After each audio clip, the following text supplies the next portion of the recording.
Vuk Drašković has repeated his statement that his country is ready to accept NATO troops as part of a United Nations peacekeeping force in Kosovo. It's unclear whether that view has the backing of President Milosevic. Meanwhile, there are hopes that the International Red Cross may soon be allowed into Kosovo. This report from John Simpson in Belgrade.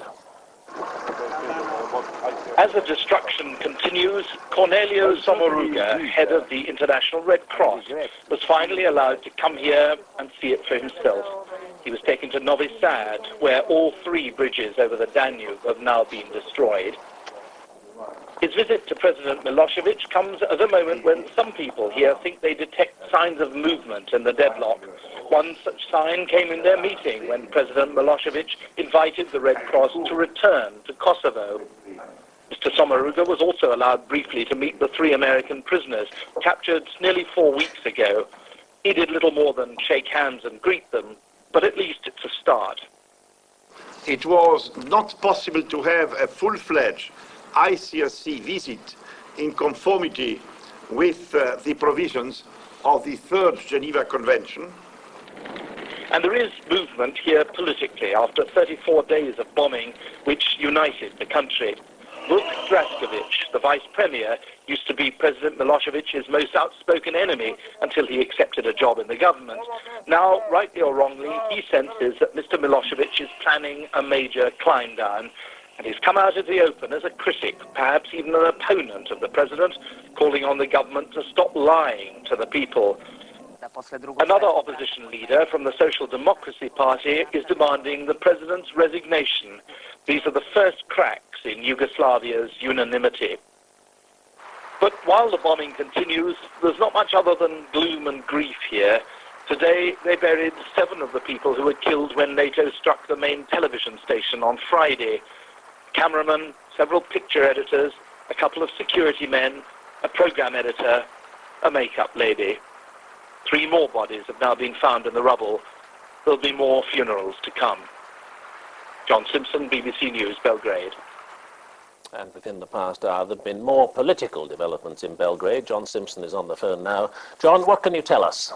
Well, Vuk Drašković, the man we were just talking about, came to our hotel, which is where most of the press are, to tell the Western journalists that the television station, Studio B, which is run by his political party, it's not the government party, it's allied to the government party, that it had been taken over by the military tonight. It was on Studio B that Mr. Drašković made all these statements and accused the government of lying and so on. And it is, like other independent television stations here, pretty heavily controlled already. But Mr. Drašković said if he found out that President Milosevic was responsible for taking it over, and frankly it's pretty hard to think he wasn't, then he would call for people to come out onto the streets to protest. And what's the significance of that, John? Well, then we'd, of course, break open that unity which has existed here really for every single day so far that there's been the bombing, that people who supported Vuk Drašković would then come out against President Milosevic, and there'd be real trouble. But I think that Mr. Milosevic at the moment would have the upper hand. John Simpson in Belgrade, thank you. Here, Tony Blair, back from NATO's weekend summit in Washington, has stressed to MPs that the alliance is united in its resolve to defeat President Milosevic. But the NATO countries have still not agreed a clear strategy on deploying ground troops in Kosovo, or how they'll enforce the oil embargo imposed on Yugoslavia. NATO's strategy is wait and see. As more Apache helicopters arrived in Albania, NATO's leaders have decided against authorizing a build-up of land forces. They still hope that the air assault, beefed up by more of these potent tank-busting helicopters, will remove the need for a ground assault. It's the political compromise which emerged from the NATO summit. Britain had wanted to do more, but must abide by the NATO consensus. There was also discussion of the circumstances in which ground troops would be deployed. As I said to the House of Commons last week, the difficulties of a land force invasion of Kosovo against undegraded Serb resistance remain, but Milosevic has no veto over NATO's actions. It was agreed at the summit that the Secretary-General of NATO and the military planners should now update their assessments of all contingencies. Meanwhile, the build-up of forces in the region continues. In Washington this weekend, the US would not accept the risk of being pulled into a shooting war.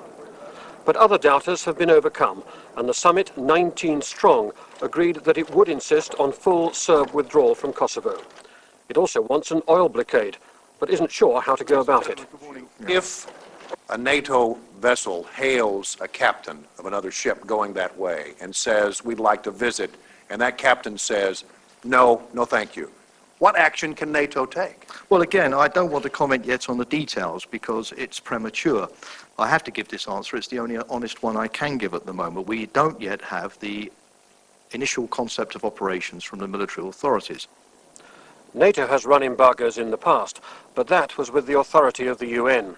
Now, some members wonder about trying to stop ships from Russia, one of Yugoslavia's principal suppliers.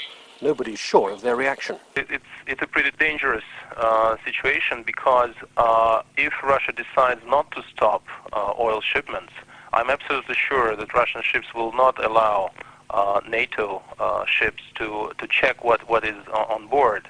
And in this case, NATO is put before a choice. It either sort of declares war to Russia because Russia is still fulfilling its obligation under the contracts it has with Yugoslavia, or it doesn't. But if it doesn't, the oil embargo will not be functioning.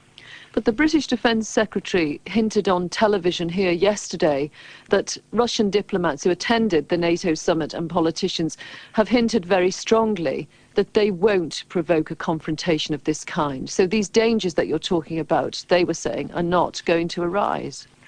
Well, the dangers never arrive until they arrive, and that's the problem.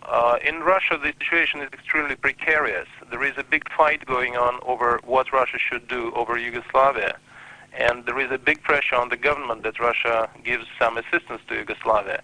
The last debate was about whether we should deliver defensive weapons to Yugoslavia. Now, and the oil embargo will be considered in Russia as a further escalation of war. And I think that it will strengthen those forces in Russia who are for bringing assistance to Yugoslavia. So a paradoxical effect of this may be that Russia finally decides to deliver defensive weaponry to Yugoslavia because of the oil embargo.